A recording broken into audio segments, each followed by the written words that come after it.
Wait. I have a question because I mean, you're getting excited about a number, right? Or like a potential return on that money. What I'm saying is, what do you care where you get that return? Why does it have to come from a bank or something else? So wait, I have two questions. So that's the first question. Why do you care where it comes from? This is why I was trying to understand why you're into the banking sector. The second question is, and this is for both of you, Tannor and Chris, what headline am I going to see in a year about SoFi that I'm going to go, fuck, why didn't I invest in that company? What? Damn it. Well, I mean, it's the headline that comes out in the news, and I go, damn it. Look, Chamath is going to de-SPAC them again. Anthony Noto murdered somebody. No, like, I'm serious. What is the headline that I go, damn it, man? They did. Do you want to go first, Tannor, or should I? I'll go first because mine's pretty speculative, just because it's the first one that came to mind. I've been making not a lot of videos. I made one large video on Apple taking over the banking space with their savings account. I believe that SoFi will be the Goldman Sachs for the Samsung Money account, which will be the largest competitor to the Apple savings. There was massive news. I think it was yesterday. They just raised their APY to 3.75%, $220 sign-up fee. Mm-hmm. And I believe that, being the second biggest player in the smartphone game. But thank you. No, but that's so who here got a little. That's a better answer than I can give on Palantir, to be honest. If I see that headline, I'm going to go, damn, this dude Tannor was on point. Okay. Well, no, the problem is I'm invested in a lot of fintech. I just don't like talking about it. I have PayPal, I have Square, I have SoFi, I have JPM in my dividend portfolio. It's just banks, dude. It's I get you're excited about the investment, but separate yourself from the investment. Like, if you weren't invested in it, would you even talk about it? I think, hold on, let me summarize this real quick. I think Vitali's point is, as we talked about in the beginning of the podcast, banks historically have a 10 PE, tech companies have 30, 40, even 50 sometimes. So the only reason Vitali invested, and maybe Chris, you can speak to this, is because he thinks Galileo is that SaaS play that has the 80% margins, which gets you to the 20, 30 PE. So I guess here's the question for you. That gets me excited. If they that gets you excited, right? If someone comes out and they say, okay, JPM has switched all of their backend to SoFi's Galileo. Oh, that's exciting. Okay. But everything else is just boring. So my question for you, Chris, and then you can do the headline one, is if Galileo doesn't become the thing that could justify the 2030 PE, is the bank itself still excited given how much it's growing, even if the PE only ends up becoming 10 or 12 like a normal bank? No, not to me. And I'm one of the biggest SoFi bulls you'll see out there, right? But so to answer kind of Carlos's question, why SoFi? Why do I care? Tannor's was actually a good headline. Like, if I see that headline, I'm going to go, damn, Tannor was right. So tough act to follow. But banking in and of itself isn't excited. It's the investment and the fact that the more due diligence I do, the more asymmetric the risk reward looks to me. Right. And so that's the reason that I keep doing more due diligence, is because so far I've heard every bear argument you could think of, and I take the time, because at this point I'm invested enough, not only in terms of monetary, but the fact that I know exactly in the 10Q where everything is, right? Because I've done enough due diligence. Yeah. And so it's really easy to go through and see if the bear cases really hold any water, right? To get back to, I guess, but a bank that's growing at 40% year over year is still pretty exciting, even if it's just lending, right? Because you're looking at something. Yeah, any business that's growing 40% year over year should be exciting, and especially one that's trading it's trading below book value, even with those growth rates. That just seems like a really big asymmetrical play to me. But then to get to your other question of what's the headline that you see, this is kind of speaking to Vitali. So I think there's two things. Number one, eventually the student loan moratorium is going to end at some point, right? And it seems pretty Secretary Cardona came out this week in front of the Senate and said, we're going to restart payments. And SoFi's actually sued them, and they've said that they'll bring back payments within 60 days of, when the Supreme Court makes its decision. And if you just do a really, really basic back of the envelope calculation, that's an extra $40 or $80 million a quarter or so, based on what they were doing previously and what they've guided for. And so that by itself is another 20% increase next year without any, if everything else in the entire business stays stagnant, that's a 20% growth rate built in.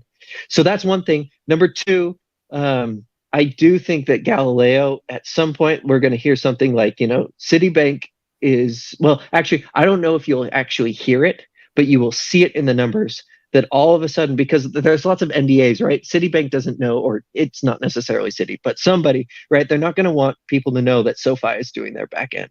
But all of a sudden, you're going to see this huge jump in terms of revenue, and they may not be able to disclose it. They might be able to, but that would be the thing, is that they're talking about, and they've said that they're doing a proof of concept for a large financial institution. And they wouldn't use that type of language unless it was like a top 20 let me financial follow it up then. institution, right? Okay, so Right, so you right, think right. you think this is happening? Okay.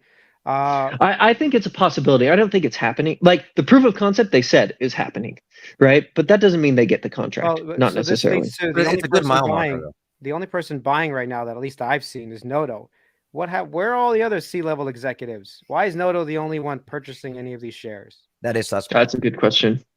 So, well, And I don't that know. makes me And the think they're- CTO is selling, and I don't particularly like. I don't know. I would really wish see that the UX was better in the app, and it's not, and that's on the CTO. And then that combined with him selling leaves a bad taste in my mouth for Well, the this is what I'm CTO. saying. If you But- know there's some certain secret projects, and I remember we talked about FUV a long time ago, and there was all these secret things, and the Domino's discussion was an EV play, and we were discussing all these things. Yeah. Until this happens, Hmm. there is nothing, absolutely Yeah, nothing. I know, Proof of totally concept agree. mean nothing. So Yep. SoFi is so far away from that big client coming in and using Galileo. It's crazy. It's all. But that's also the But I risk, mean- Vitaly, because if they announce it one day and you're not in it, right? But I am in. Yeah, if you're not. No, I know you are. I'm just Yeah. saying. It. So I mean, no, but there you we're in go. it. We're in it a little. But the point is, I like got just the I tip like in, to is have what I these two understand. I just examples of got the some things tip to in. look out for. You go, okay. And that tip has been cut off right at the tip. But like, so for example, Toast, right? They're a point of sale service for restaurants. Like you'll see them all over the place if you start looking for them. They're powered by Galileo, right? And so that's the type of kind of B2B client that they're looking for, and platform. So they've kind of transitioned. They used to like be pretty exclusive to neobanks. So things like Chime and Current and Dave and Moneyline, like all these neobanks were using them for debit card and payment processing. And they've said, that's not as resilient through the entire cycle. And so they've changed. Now they're looking for platform plays, things like Toast. They're looking for B2B payments, which most of them are still checks, which blows my mind. And they're trying to, and then large financial institutions, right? And so like, as those start to ramp up, hopefully, and again, like if we're sitting here next year in, third quarter and the tech platform is still flat, I will be extremely disappointed. What's the Right? Because it needs to ramp. What do you think is the possibility of them getting acquired, bought out? Bought out. I think it's really low I looked up because right now, I'm looking up right now. JP Morgan's $395 billion. Okay. I looked up SoFi. Right. They're $5 billion. SoFi's It's entire lunch market money. cap is a fucking I'll give rounding you- error. Okay. It's a It rounding is. error. I'll So- give you two reasons that they won't get bought this out. is- Sorry, this- go ahead. Finish. I'm just saying, I don't know if you watched yesterday's episode. We were talking about this. Back in the day, there was a bank called ING, Orange, and it was fucking amazing. ING looks just like SoFi to me. I was in it. It was great. It actually, I saved a lot of money with them because it really simplified banking. And I love that they didn't have brick and mortar. It was freaking awesome. Got bought up by Capital One when it was just like, okay, you did the work. We're going to bring in the clients. And then it was but gone. in my opinion, that's fine too. You know what I mean? I will find a great return if it gets bought out. I'm not even for the argument of saying, are they going to get bought out or not? I'm buying at a price where if they do get bought out, Right. okay, like I'll take my return. All right. From a scale of 1 to certainty, what would you give the possibility of them getting bought out? I'd say I'm it's low, surprised they so for haven't two already. reasons.